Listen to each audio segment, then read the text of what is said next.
On va maintenant parler de ce qui s'est passé sur TF1, en revanche, à 20h50, sur TF1 hier soir, puisque durant le journal de 20h, il y avait deux invités de prévus au programme. D'une part, Jean-Marie Le Pen, le leader du Front National, et également Sophie Marceau, pour faire la promotion de son film. Sophie Marceau, apprenant que Jean-Marie Le Pen était également invité du journal, a préféré quitter TF1, quitter les studios de TF1 avant même la prise d'antenne. Il faut bien spécifier, parce que c'est important pour comprendre les choses, qu'à aucun moment Sophie Marceau ne devait se retrouver sur le plateau en même temps que Jean-Marie Le Pen. Il n'y avait pas de débat, bien évidemment, non plus prévu entre les deux personnalités. C'était simplement deux interviews, les unes après les autres, qui n'avaient pas de rapport entre elles. Cela étant dit, nous sommes en direct avec Jean-Marie Le Pen, qui est le leader du Front National. Jean-Marie Le Pen, bonsoir.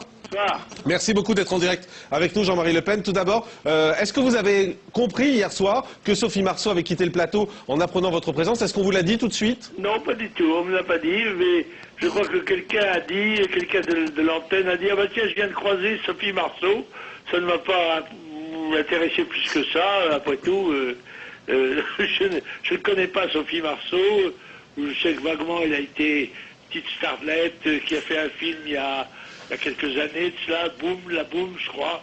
Depuis, je crois qu'elle cultive le navet avec assez de réussite. Moi, je ne sais pas, je n'ai pas de... Je pense qu'elle a voulu faire, d'après ce que j'ai cru comprendre, elle a voulu faire un petit scandale pour faire parler d'elle. Elle n'a pas beaucoup l'occasion de le faire par le succès de ses films, alors elle essaye de le faire quand une occasion lui est donnée. Mais Jean-Marie Le Pen, ça veut dire que c'est un comportement que vous ne comprenez pas du tout? Non, je veux dire que moi, j'ai pas le réflexe showbiz, vous savez, alors...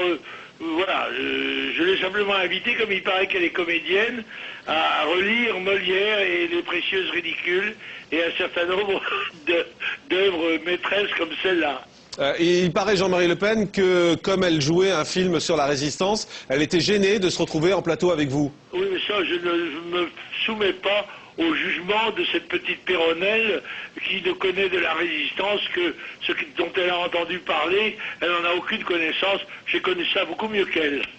Ça vous surprend qu'aujourd'hui des gens refusent de se retrouver sur le même plateau que vous, Jean-Marie Le Pen? Non, parce que je sais que les gens du showbiz sont des personnages atypiques qui ont leurs propres mœurs, qui sont des mœurs souvent pittoresques, incompréhensibles, mais qui sont persuadés d'avoir des grosses têtes et d'être très importants dans le monde.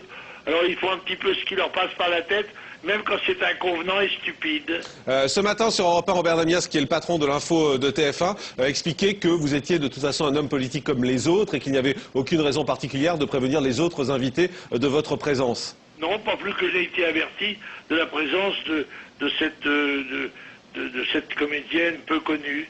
Elle est quand même connue, Sophie Marceau, Jean-Marie Le Pen, vous pouvez non, pas dire... pas très connue, enfin pas par moi en tout cas. Voilà, plutôt. Très bien, merci beaucoup Jean-Marie Le Pen. Je vous en prie. Merci d'avoir été en direct avec nous. Au revoir Jean-Marie Le Pen, donc leader et président du Front National en direct, qui réagissait sur Direct 8 à ce départ hier de Sophie Marceau du plateau. Sophie Marceau qui a refusé d'être en présence sur le plateau du journal de 20h de TF1 du leader du Front National.